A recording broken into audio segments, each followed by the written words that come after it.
Hello, and welcome to my review of Stellar Blade. When I first heard about this game, I wasn't too excited about it due to games being a disappointment since 2020, with the exceptions of God of War, Ragnarok, and Ghost of Tsushima, which were great. But once I began to play Stellar Blade, I just knew that this was a Game of the Year nominee.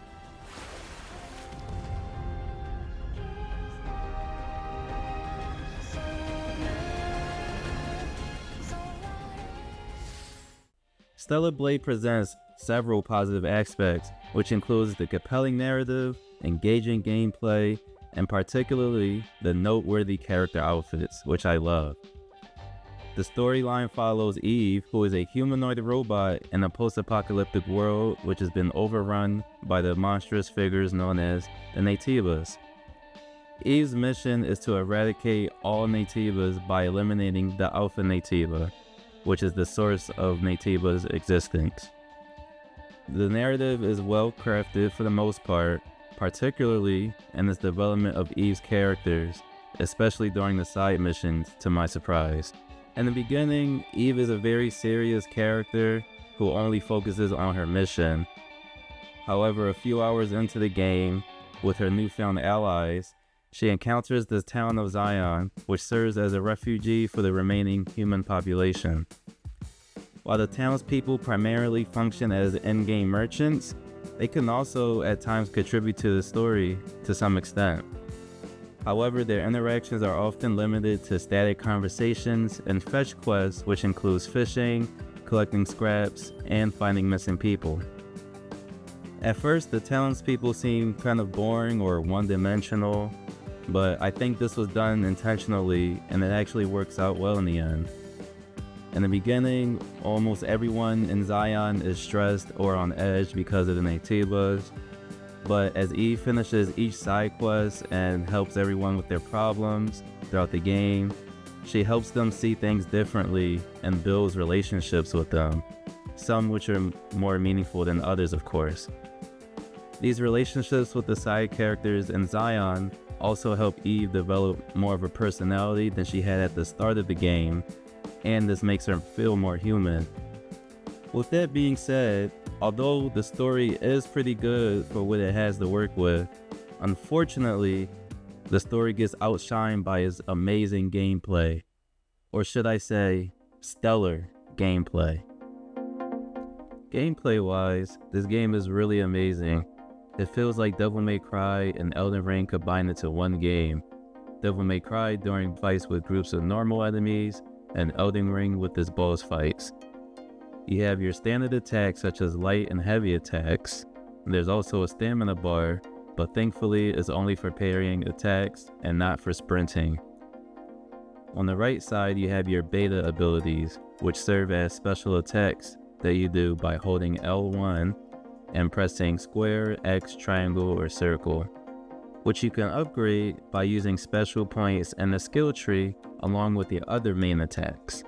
In order to upgrade things, you have to activate rest camps, which you can find as you explore new areas or open areas during the game. Just like beta moves you also unlock burst moves later on in the game. Burst moves are also special abilities you have, only this time they're slightly stronger and they're more equipped to deal with boss fights per se. My personal favorite is the R1 circle move, which does this awesome slash move which reminds me of Virgil from Devil May Cry.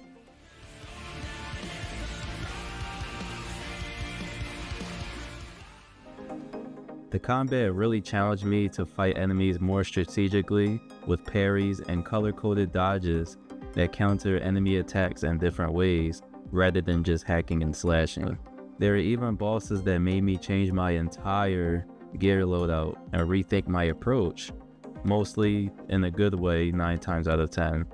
There are also certain missions that put you in abandoned laboratories that give off Dead Space vibes. For some reason, you're not allowed to use your sword, but instead you have to use your drone, which has been following you the whole game, which also turns into a gun in order to survive. The gun options are slug, which are just regular bullets, shotgun, rockets, targeting missiles, and the laser beam, which is pretty cool. Throughout these sections, Some enemies drop ammo to use, so you don't have to worry about running out, but most of the time you could just refill the ammo at the camps that you may find within those laboratories. This addition caught me off guard, but it kept things fresh at the same time. However, I'd say these segments by itself are my least favorite due to the freedom you have everywhere else. I miss the days when Zion was crowded.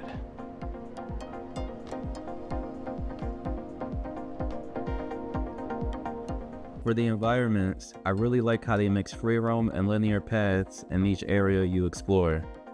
The linear levels felt like free roam when I was looking for collectibles as well.